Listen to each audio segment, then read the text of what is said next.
gilded heart of the verdant spire, a towering palace carved from living crystal and ancient xenoflora that pulsed with bioluminescent veins.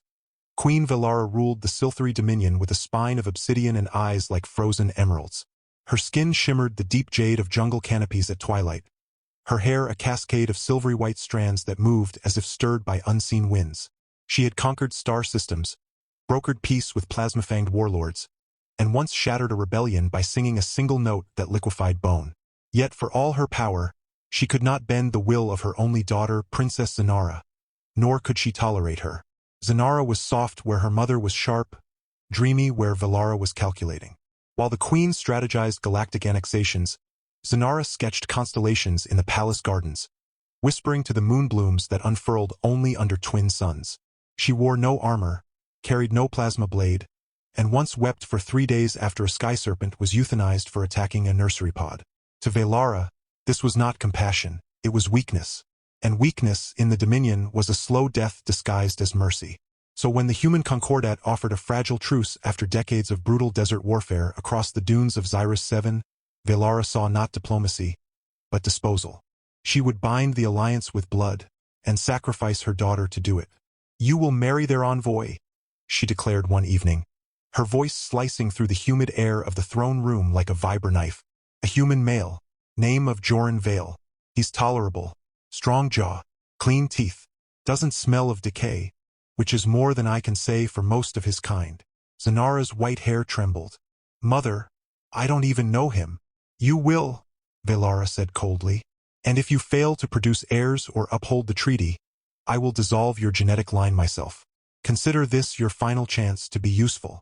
The wedding was held not in the grand celestial atrium as tradition demanded, but in the scorched ruins of Fort Keswick, the very battlefield where silvery warriors and human soldiers had once torn each other apart with plasma lances and railguns.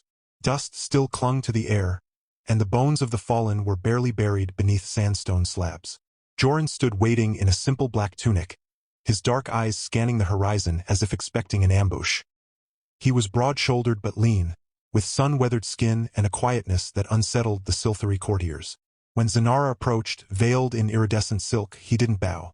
He simply looked at her, really looked, and said, "You don't have to do this." She almost laughed. "My mother would flay me alive with sonic whips if I walked away." "Then let's make the best of it," he said, offering his hand. Not a command, an invitation. The early days in the human sector of the palace were awkward, silent, and thick with mutual suspicion. Zanara expected Joran to be crude, loud, impatient. Everything the silvery propaganda reels depicted. Instead, he brewed her tea with herbs he'd researched for weeks, left sketches of alien flora on her desk with notes like, "This one blooms when you hum," and once spent an entire night reprogramming the palace's climate system to mimic the gentle rains of her childhood grove. He never touched her without asking, never mocked her tears, and when she accidentally shattered a priceless sonic chalice during a nightmare, he didn't scold. He swept up the pieces and said, "We'll make a new one together." Slowly, grudgingly, Zanara began to breathe again.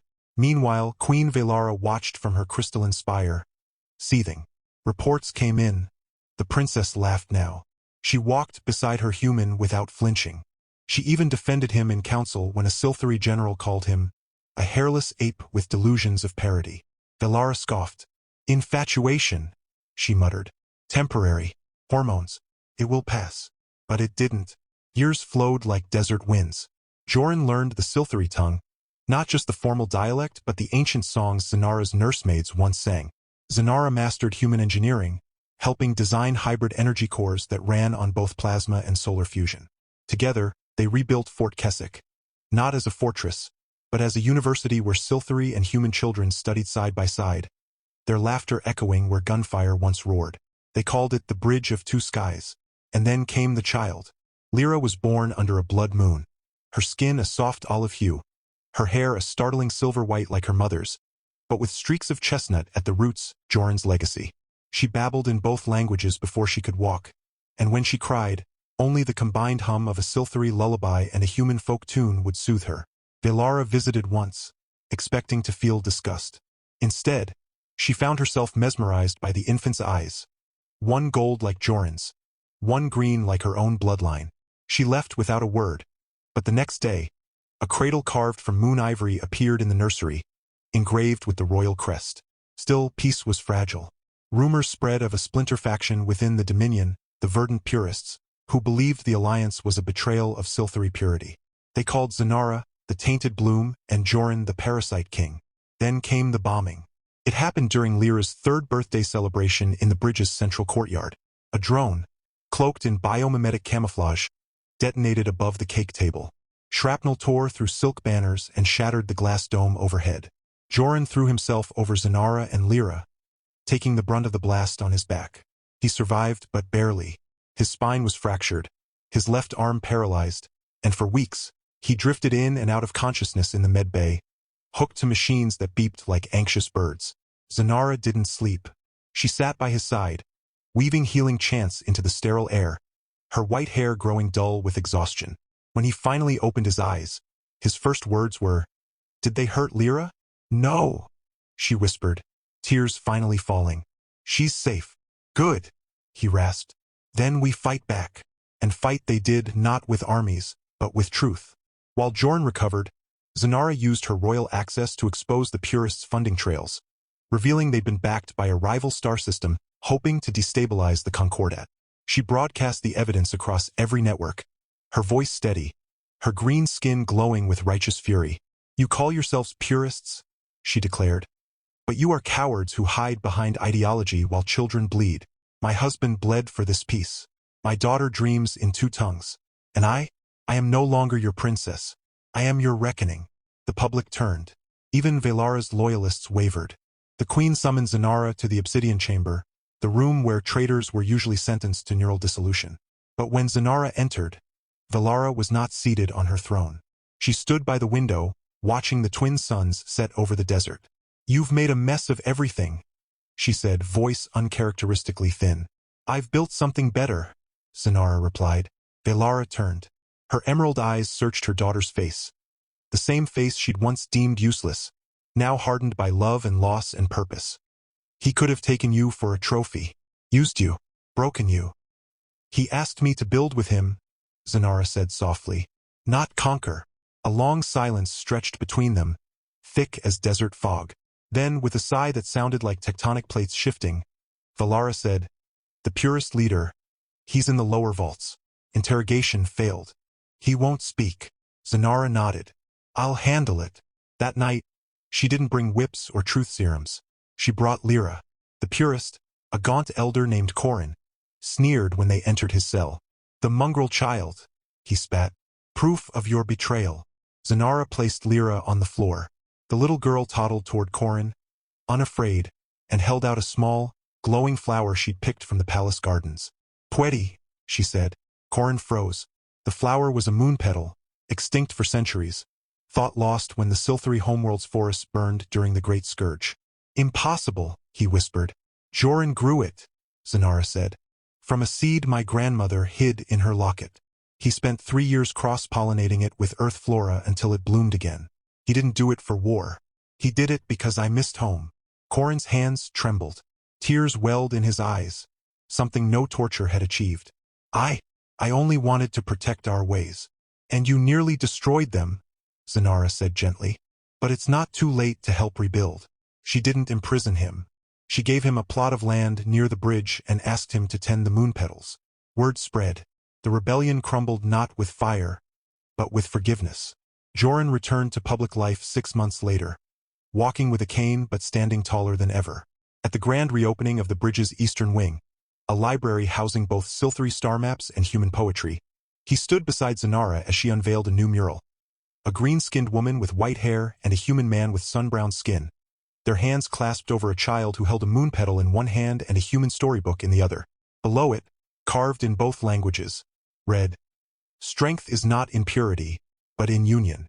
Velara watched from the shadows of the colonnade. No one saw her wipe her eyes. No one heard her whisper, "I was wrong." But Zanara felt it. She turned, met her mother's gaze across the crowd, and gave a small, knowing nod. The queen left before the feast began.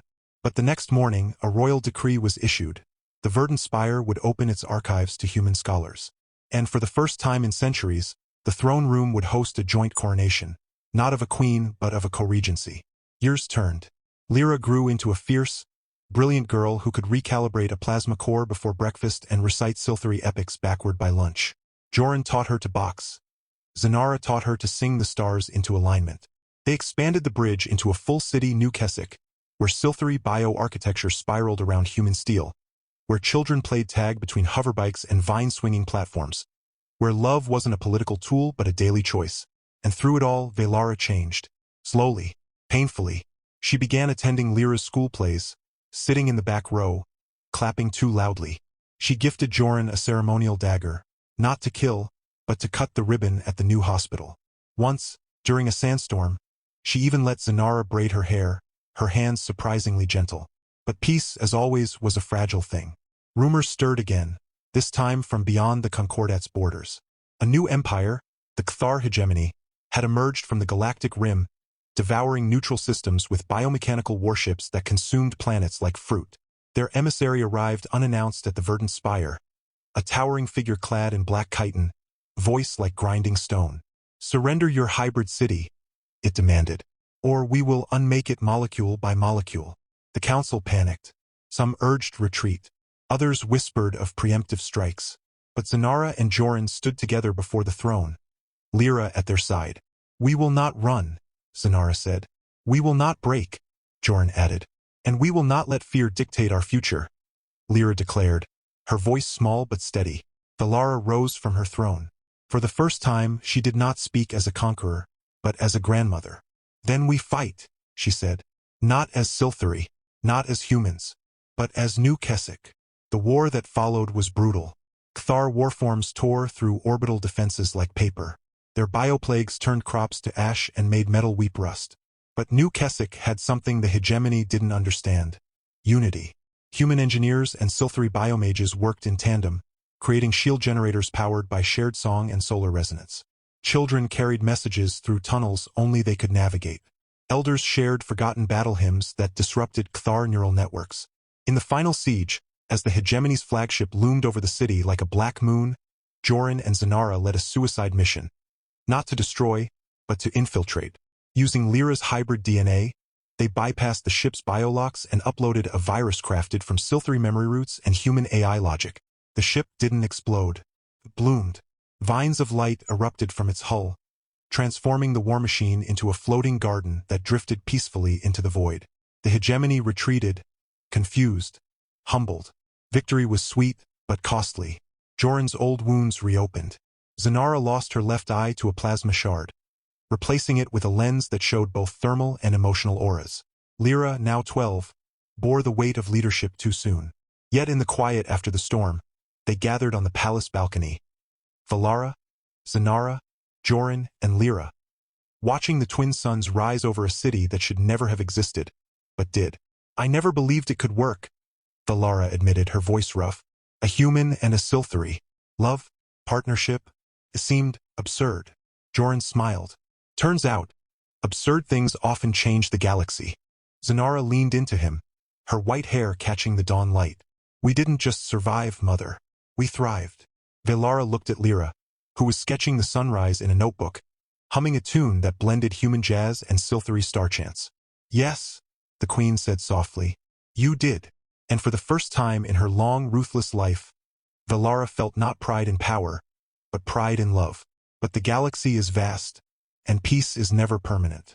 Far beyond the Concordat's borders, in the silent dark between stars, something older than the Cthar stirred. A signal, faint but insistent, pulsed from a dead moon in the Andromeda fringe. A signal written in a language that predated both Silthery glyphs and human alphabets. It contained a single phrase repeated endlessly: "They are coming." Zanara received the transmission in her private study. She didn't panic. She didn't weep. She simply folded the data slate, kissed Joran's forehead as he napped in his chair, and walked to Lyra's room. Her daughter looked up from her star charts. "Bad news." "Maybe," Zanara said. "Or maybe it's just the next chapter." She sat beside her, and together, they began to decode the message. Not as princess and heir, not as human and alien, but as partners, as family. And somewhere, in the heart of the verdant spire, Queen Velara stood before the ancestral mirror, touching the faint scar on her cheek.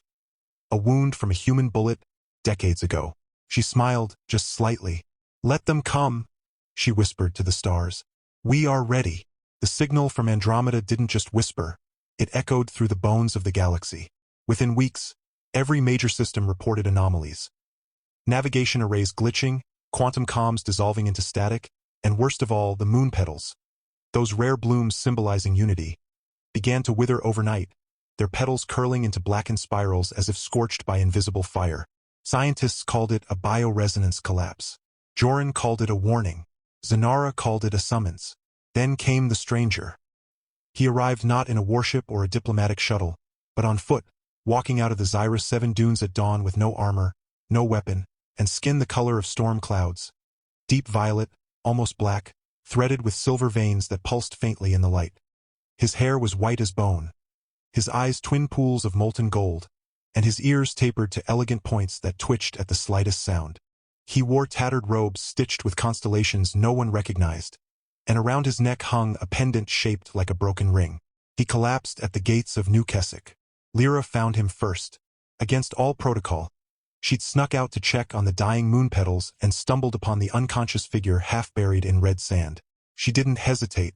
She dragged him to the infirmary, barking orders at med-drones twice her size. By the time Zanara and Joran arrived, the stranger was awake, sitting upright, sipping water with unnerving calm.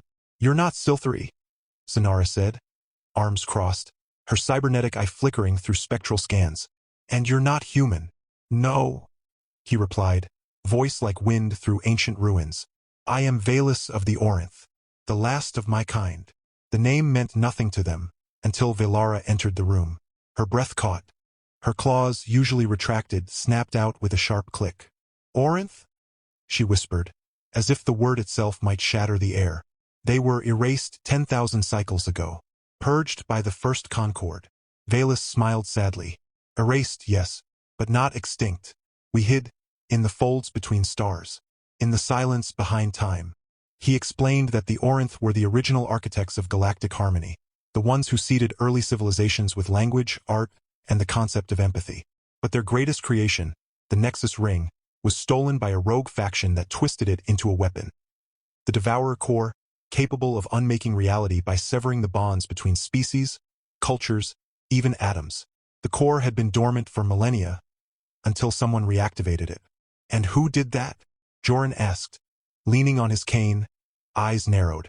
Valus looked directly at Lyra. "Your bloodline." Silence crashed down like a collapsing star. Zanara stepped in front of her daughter. "Explain." "The core requires a hybrid key," Valus said gently. "A being born of two opposing lineages, Silthery and human, whose DNA resonates with both chaos and order. Lyra is the first such being in recorded history. Unwittingly, her very existence has begun to awaken the core. The signal is not a threat. It's a homing beacon. The core is calling her home, to consume her and use her essence to unravel everything. Lyra's face went pale. "So, I'm the problem?" "No," Joran said fiercely. "You're the solution." But doubt had taken root. That night, Lyra vanished. Not kidnapped, not taken. She left a note. "If I'm the spark, maybe I can be the shield. Don't follow me." She'd stolen a scout skiff and plotted a course for the Andromeda signal's origin, the dead moon of Kael'thos. Zanara screamed. Joran collapsed to his knees. Velara, for the first time in centuries, wept openly. They launched a rescue mission within the hour. Valus insisted on coming. "The Orinth built the pathways to Kael'thos. Only I can navigate them."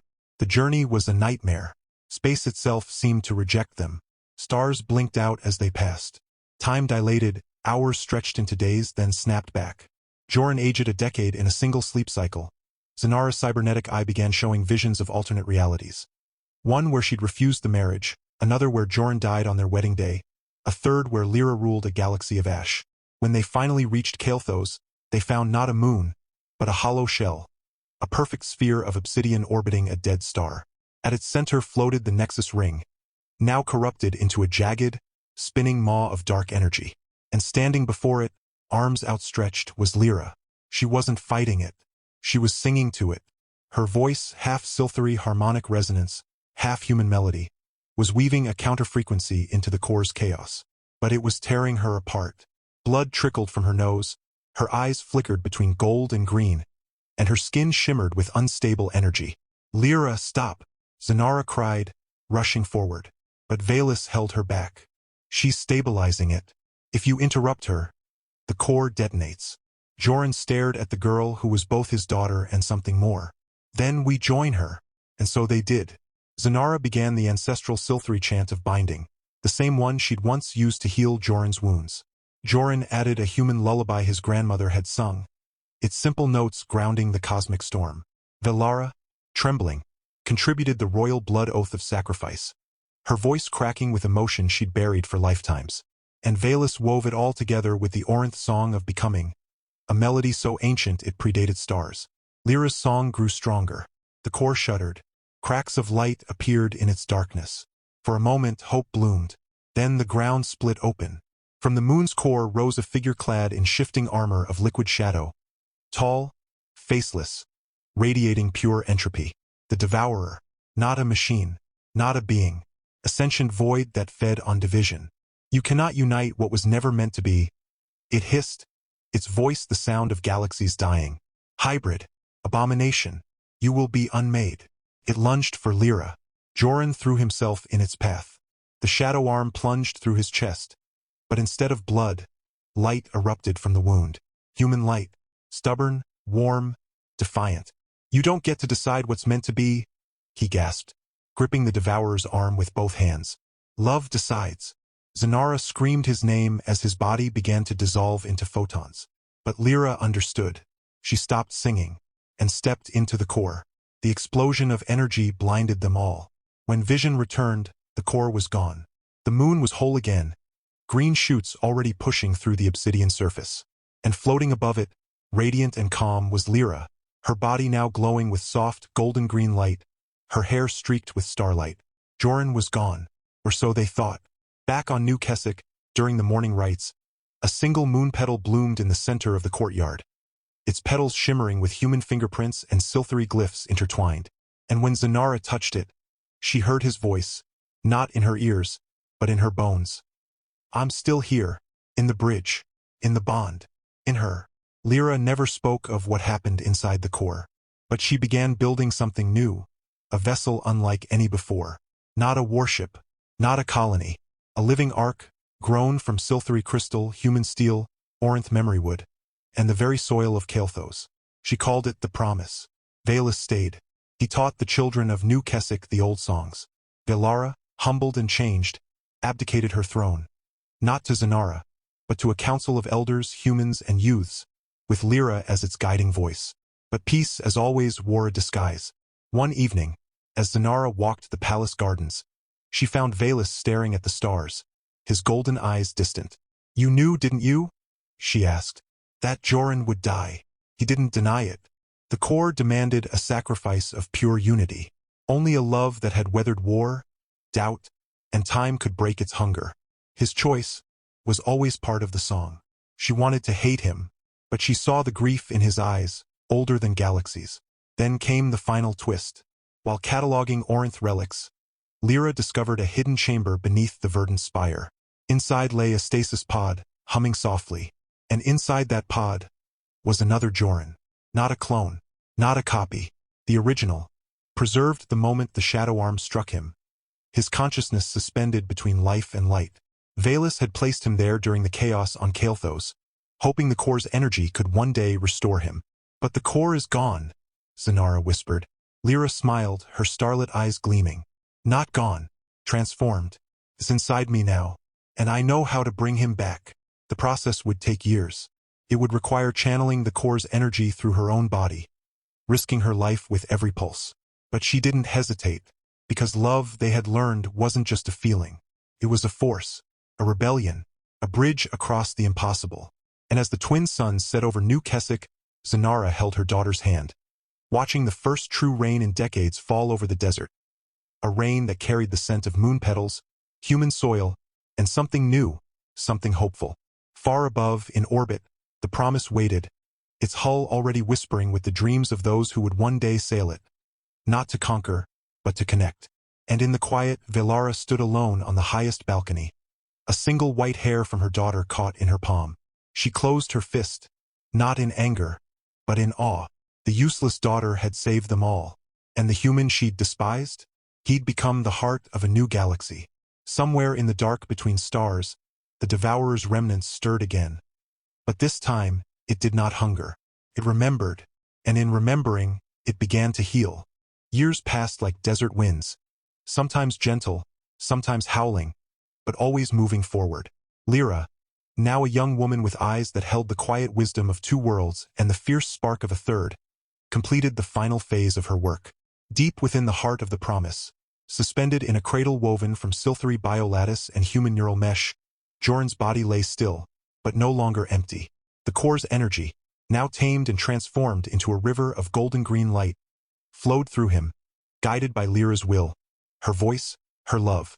Zanara never left his side. She read to him human poetry, silthery star chants, stories of their life together. She held his hand even when it didn't warm to her touch. And every night, she whispered, "Come back to us. We're still building." Velara, in her twilight years, had taken to tending the moon petal grove herself. Her once rigid posture softened. Her voice, once sharp as a plasma blade, now hummed lullabies she'd never sung to her own daughter. She taught the youngest children of New Keswick not war strategy, but how to listen, to the wind, to each other, to the silence between heartbeats. Strength, she'd say, kneeling in the red soil, is knowing when to hold on, and when to let someone else lead. Valus, ever the quiet guardian, became the archivist of memory. He recorded not just history, but feeling, the scent of rain on human skin, the sound of a silthery child laughing in two languages, the way Joran used to whistle off-key while fixing a hover engine. Civilizations forget facts, he told Lyra one evening. But they remember love. That's how they survive. Then, on the morning of the twin eclipse, a rare alignment when both suns were veiled by Zyrus Seven's rings, Joran opened his eyes. Not slowly, not confused, fully present. He looked at Zanara, her green skin lined with time but her eyes still blazing with the same fire he'd seen in the ruins of Fort Keswick, and smiled. "You kept the tea warm, I hope?" She sobbed, laughed, collapsed into his arms. News spread through New Keswick like wildfire. Bells rang from silthery crystal spires and human steel towers alike. Children danced in the streets. Elders wept into their scarves. Even the desert seemed to sigh in relief, the dunes shifting into patterns that resembled clasped hands. But the true test came not in celebration, but in choice. Lyra stood before the council, the same council she'd helped form, and announced her intention to depart aboard the Promise. Not to flee, not to conquer, but to seek out the scattered remnants of the Devourer's influence and heal them, as she'd healed the core.